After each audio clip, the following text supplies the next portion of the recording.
Talk Politics is brought to you by the Arkansas State Chamber of Commerce and Associated Industries of Arkansas, because business matters. Impact Management Group, Public Relations and Public Affairs, over a decade of issue advocacy success. Connect Arkansas, empowering entrepreneurs and Arkansans through greater utilization of the Internet. And ConwayArkansas.org. Get smart. Visit ConwayArkansas.org and see why Conway is the smart choice for business, education, and more. All right, welcome to this latest edition of Talk Politics. I'm your host, Roby Brock. We're with Congressman Tim Griffin. He represents the 2nd Congressional District in Arkansas. Thank you for being with us. Thank you for having me. If you want to participate in the conversation, we've already got some questions in queue, but yours are welcome to come along. Just make sure that through Twitter and Facebook, you use the Talk Politics hashtag. That's how we will get it. So great. Let's begin with a little presidential politics. Sure. We've got a couple of questions on this. I'm going to summarize from several people in here. You're the state chair for the Romney for President campaign. He has been stumbling in some elections lately. He has. And has been struggling in the polls a little bit lately. If Mitt Romney does not win Michigan, or if he doesn't win convincingly, and I think Arizona is coming up as well, does this kind of open up the GOP presidential primary to a new entrant or another candidate? I think he needs to win Michigan. I really do. I think that he needs to show strength in that state where he has a lot of roots. I'd like to see him win it convincingly. Certainly I think that the water will be will have more mud in it, less clear. If he does not win it, you will have several candidates who feel like they've got a stake or have a chance to win the whole thing, because you'll have, instead of one candidate who's done well or won a number of states or most of the states, you'll have several candidates who have won some. And they will each be encouraged to stay in longer. I endorsed Romney because I felt like, and still feel like, he's the best of the ones in the race to beat President Obama in the fall. So, but yeah, he needs a decisive win. What do you make of this anybody but Romney mentality that seems to be out there? I mean, we've seen Rick Perry, Herman Cain, Rick Santorum's the hot property now. Yeah. Newt Gingrich obviously has had 2 surges. But sure. Why is this dissatisfaction? The sense that I get talking to people in my party is that they want to see more passion. And a lot of people are really frustrated with what's going on in this administration in particular. And they don't just disagree, they're downright, some of them are downright angry, some of them are downright scared, a lot of them are downright frustrated. And they want to know that their leaders get that. And I get it, I hear it, I see it. And I think that Governor Romney gets it, but he's got to communicate that. And I've said as much. And so I think that's part of it. I think the other part, because that helps you connect with people. People want you to feel what they're feeling. Mm-hmm. And I think that's important. If you want some serious change, you want someone who gets that there needs to be serious change. And as I've said 100 times, tweaking at the edges, whether it be the debt or whatever, is not going to do what we need done. We need bold changes, and so I think he's got to address that. I also think he's got to continue to communicate with conservatives so they feel comfortable that some of his positions years ago were years ago and are going to stay in the past.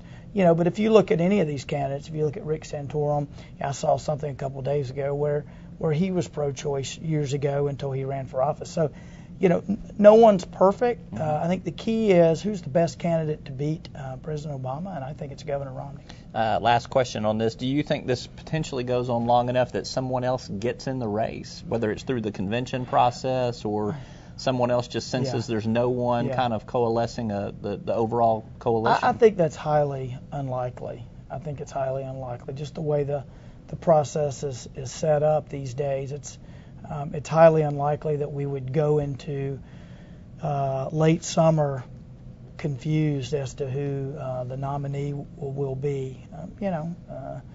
I guess anything's possible, but I think that's highly unlikely. All right, maybe Arkansas's primary will be in play for the decisive votes there. Maybe so. Then all the pressure will be on Congressman Tim Griffin, the Romney chairman, to deliver. So don't give me that responsibility.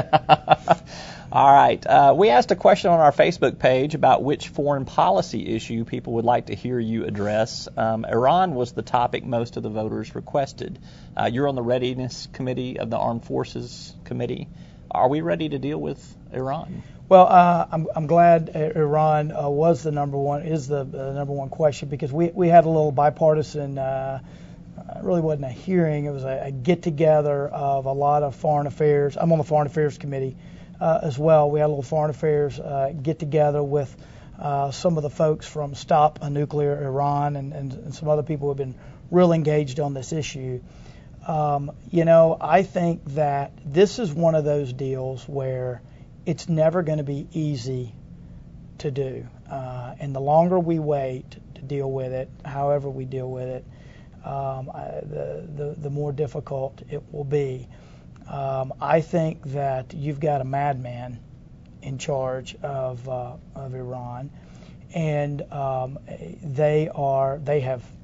This is not guesswork. They have said, or some of the leaders in Iran have said, that they are dead set on attacking or dealing with Israel, however you describe dealing with Israel.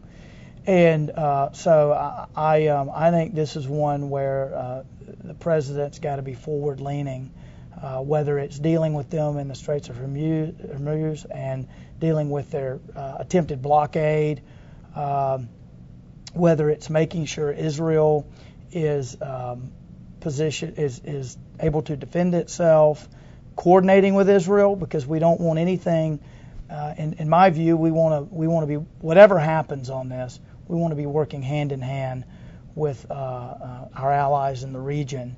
But this is the next pressure point, and I would say that a lot of people scoffed at the axis of evil comment made by President Bush years ago. I did not. If you'll remember, he was referring to North Korea, Iran, and Iraq. And they have all turned out to be areas where there are potentially big problems now. So we'll just have to see how this plays out. But every option has to be on the table, and the president, it's been pretty clear, I think, on that. I think he probably needs to be even more engaged with regard to Iran. And this is one where New York liberals join with Southern conservatives. I mean, this is truly an area where we can have some bipartisanship because, to be blunt, that guy's crazy. Best case scenario, worst case scenario for what could happen next? Best case scenario would be that showing force in the region the way we have in the Strait over there with aircraft carriers and what have you, that they finally realize that they need to get in line with the international community. However, I don't think they'll do that. And even if they do, what does that mean? That means they quit provoking and they go back to quietly building their nuclear capacity. I mean, that's not a good option. But I guess the best option is that they would just say, okay, we want to comply with and address international concerns. The worst option, since no option is off the table, would be that at some point military action has to be taken. And, I don't think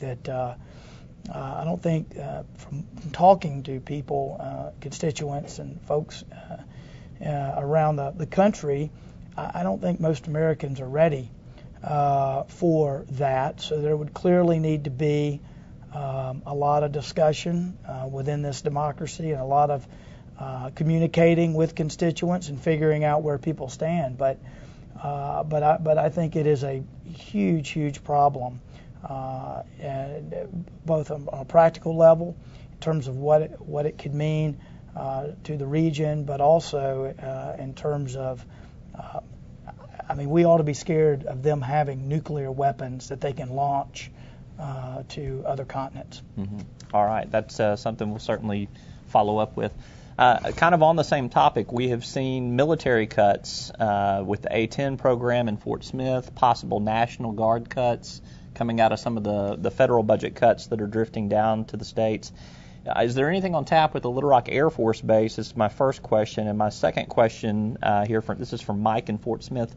What are you hearing about possible military spending cuts and how they could impact Arkansas? Mm-hmm. Are you worried? I think we've got a great case to make on the 188th and on Little Rock Air Force Base.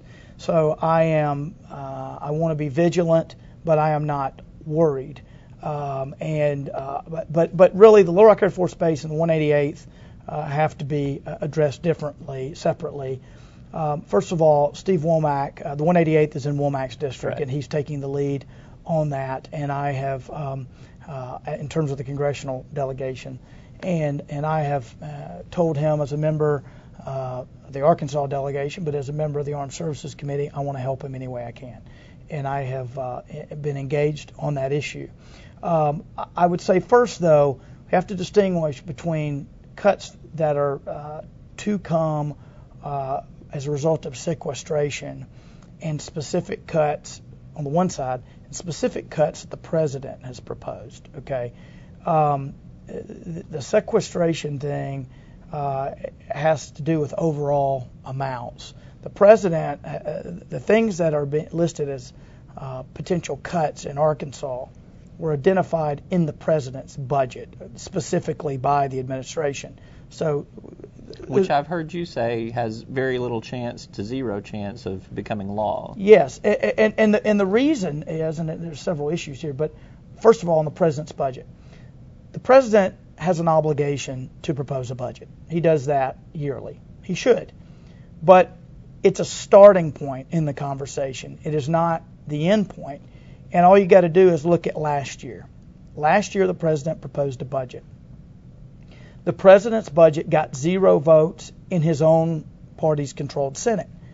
The president's budget is not going to be the template for this country's spending. It's just not. The Senate's not going to back it. Democrats in the Senate, from what I'm told, don't even want it to come up for a vote because they know they'll have to vote against it, or they'll. It's certainly not going to pass the House. I'm not even sure we'll bring it up, but we'll have our own budget. So it's a starting point. So the fact that something's in the president's budget does not mean that it's gospel and going to happen. Okay. That's so. But with regard to the Little Rock Air Force Base and the 188th, the good news, and I've met with General Walford and others about the 188th. The good news on the 188th is they are proposing a new mission. So they're not taking away all of the resources there. They're just sort of putting a new mission under the 188. It could lead to lower personnel. Could. Mm-hmm. The folks I've talked to here are happy that they've proposed an alternative mission and not said you're going away altogether. But I will make the case. I'm all for the unmanned aircraft and drones. I believe they're a critical mission. But I would say this. There's a great case to be made for the A-10. The A-10 has been, not just in Arkansas, but over the years has been marked for elimination time and time again. And if you go to Iraq or Afghanistan, and you ask the boots on the ground, you ask the troops, you ask the soldiers, when you're going in to medevac someone in a Black Hawk, when you're going in and you need air cover of some sort, who do you want providing that air cover? And if they have a choice between, no offense to the other aircraft, but if they have a choice between an F-35 or an F-15 or 16 or whatever the aircraft is that flies at a high rate of speed and usually much higher, or they can choose the A-10 that can go really relatively slow and low and provide devastating cover for them, they're going to pick the A-10 every single time. And for whatever reason, the Air Force repeatedly has said, well, that's an old platform, as they call it. We probably need to move that out.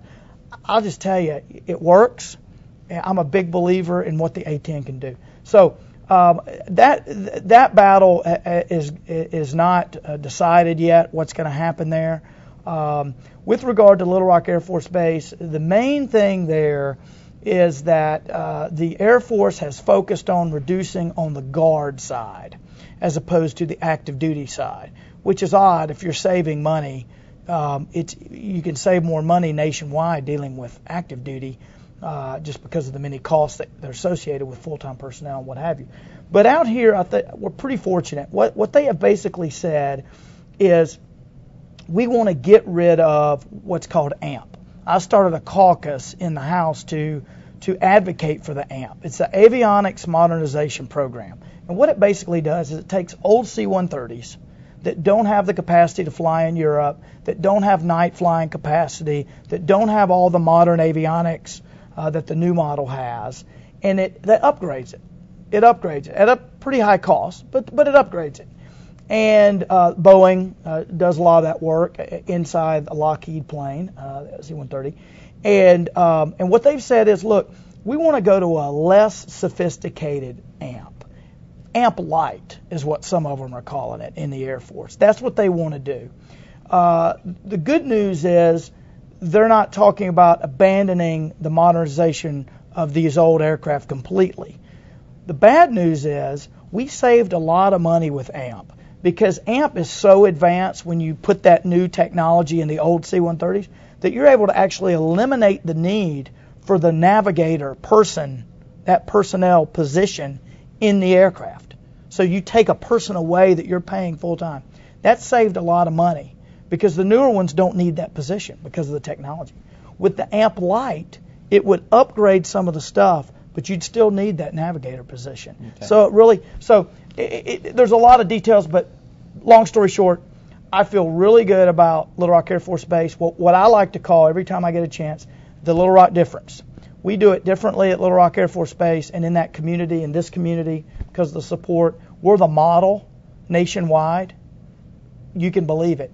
And so we've got a good story to tell, and I feel confident Little Rock Air Force Base can be fine. All right, a question from Lee in North Little Rock. This deals with veterans, and I know you've got a public appearance, I think, tomorrow with the head of the Veterans Subcommittee there. Yes. Why have you gotten involved in the move of the Little Rock Veterans Administration Outreach Center and against the side of veterans is the question here. Sure. So. Well, first of all, I am for veterans. I am a veteran. I served in Iraq. In 06, I'm still serving in the reserve. I drill once a month. So I think that, first of all, to say that the Veterans Administration is the same as veterans is not true. Okay. They do a lot of good things for veterans, but they also are a federal agency that needs to follow the rules, just like if they were HUD or Commerce Department or any other agency. A lot of politicians are afraid to ever criticize the VA because veterans is in the name. I am a veteran, and I think that they need to do right by veterans, and I don't think the way they're conducting themselves on this issue has been the way they should. Why did I get involved? I got involved because my constituents asked me to get involved. My constituents include residents in Little Rock. My constituents include city officials in Little Rock. My constituents include lots of veterans. I have a Veterans Advisory Committee.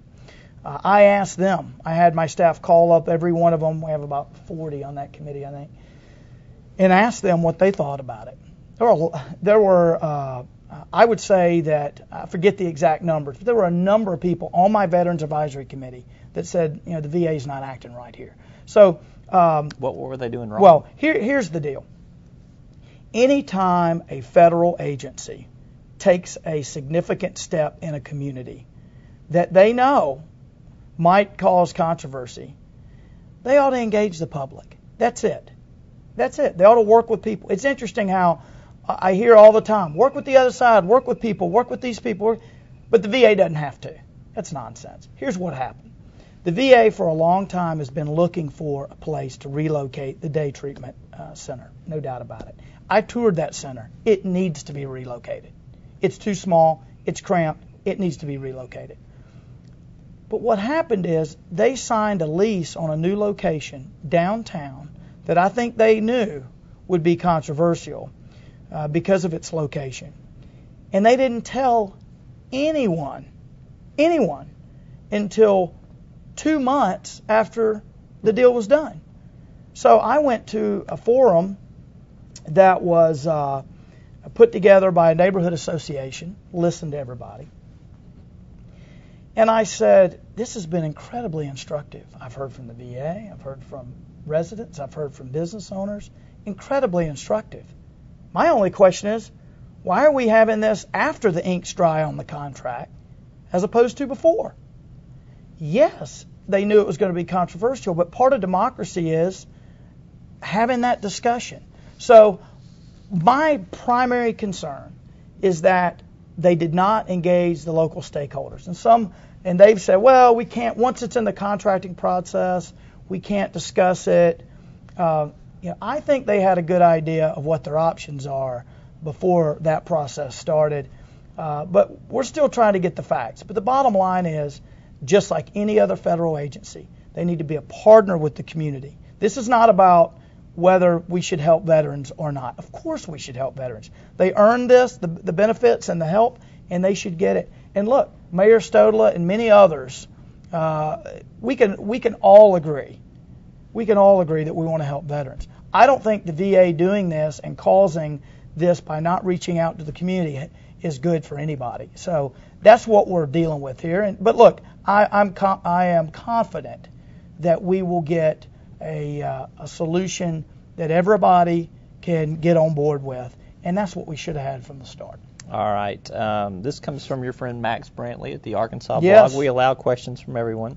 Are you against contraceptive coverage in the health care bill?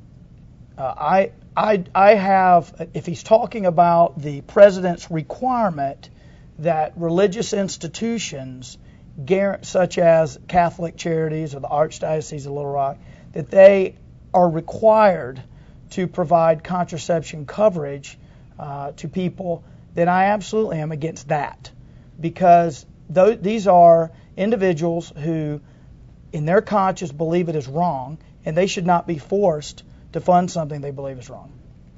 All right. I thought you were going to ask me if I believe in contraception. I'm not going there. This is from Martin by email. Why did you reverse your position on SOPA? I'm glad he asked that. I talked to a number of people about this morning. I reversed my decision on the bill. I still fundamentally believe that we have got to address piracy. What I decided was that vehicle was not going to be the way to do it, because I said I would not take a position, I would not vote for legislation that my constituents, that I felt, based on emails, phone calls, letters, whatever, that I felt my constituents weren't comfortable with. And based on all of that information, I got the feeling that they weren't comfortable with it. And so I took my name off the legislation. But I want to be really clear. A lot of all of the problems that it was meant to address still exist. Piracy is a big problem, and it's mostly, particularly with regard to stealing movies and music. Mostly this is a foreign, Russia-based, China-based, foreign rogue website problem. It also exists with pharmaceuticals, where people go online, they buy what they think are cheap Lipitor or whatever, and they end up getting chalk pills, and they don't know what's in it, and they take it. In fact, Google just paid, I think, a $500 million settlement to a company because they were facilitating this type of thing. And so I still believe we've got to do something, but I believe we need a vehicle other than SOPA that will allow different stakeholders, including the online folks, to come together and address the problem. Because the bottom line is, unless they're on board, we're not going to successfully address it. This, along the lines of another federal bill that has been out there, is the one that Congressman Steve Womack's a lead sponsor on, and that is to require online retailers to collect sales taxes. Yep. I think Senator Bozeman, Senator Pryor on board, Congressman Crawford's a co-sponsor. What are your views on that issue? Do you see yourself supporting Congressman Womack's bill? Well, I would just say this. I have had numerous conversations about this bill. I am working on some things that I think will address my concerns about it, and I'll lay that out in a minute. And so I think that ultimately we may get to where I can sign on to it, but there's a few things that I want to work on first. My big concern is that some states, some governors, one individual who's in the House who's running for governor, have made it clear that to the extent this takes money out of people's pockets, they want to reduce the tax rate accordingly so that, yes, there is equality and fairness in the market, but they don't want to give a windfall to government to just grow government. So what basically a lot of them are proposing is, I think Mike Pence, who's running for governor of Indiana, has said this. He's basically said, look, the only way I'm going to support this is if we get the fairness through that bill, but any windfall in additional taxes that the state of Indiana collects because of it, I'm going to return to the taxpayer by lowering the rate. So let's say that the sales tax rate's 5% in Indiana, and I'm just making this up hypothetically. Let's say it's 5%, you get an $100 million. You reduce the rate, whatever the equivalent would be. Let's say you reduce it from 5 to 4. And that way, you have provided the fairness that we need for businesses across state lines and what have you. But you have advocated for the people in the state in this building to take that extra money that they get and return it to the taxpayers. And then if the taxpayers want more money spent, then they can let that be known and vote on it. But I think Texas is going to get $1 billion extra dollars. They may need some of that. They may not. They need $24 billion from what they cut last time. Well, they need to make the case to the taxpayers that this new money that comes in that they haven't been getting these other years is money they need. And what I'm looking at doing, and I'm still working on the details, I'm looking at not changing Congressman Womack's bill. He's worked hard on that bill. But making the case from a communication standpoint that if I support it, my support is contingent upon advocating here. Certainly would request that the governor and the members of the state legislature here request that they take any windfall we get and return it to the taxpayer by lowering the tax rates. All right, last question. We're running out of time. We've got to keep you on schedule and everybody else. You don't have an announced opponent yet in your reelection bid. Does that trouble you? You think you're going to get a pass? I am confident that I will get an opponent. That's why they have a number of days for people to file. Just because there's not an opponent on day one doesn't mean there won't be one on day 4 or 5. Look, I totally plan on getting an opponent. I would be shocked if I didn't. And I will be ready in every way to talk about the promises I made last time, the promises I've kept, and I would emphasize that we have changed the debate in Washington, and we certainly don't need to elect someone to rubber stamp the president's agenda. So I'm looking forward to it. We will see what happens. If I am blessed not to have an opponent, then certainly we'll take that. But I believe we'll get an opponent. So if we don't elect someone to rubber stamp the president's agenda, then you're assuming that the president's going to get reelected, right? Well, I'm just preparing for the worst. Okay. I'm preparing for the worst. All right. Congressman Tim Griffin, thank you so much for being with us. And thank you for tuning in to this edition of Talk Politics. Join us again next time.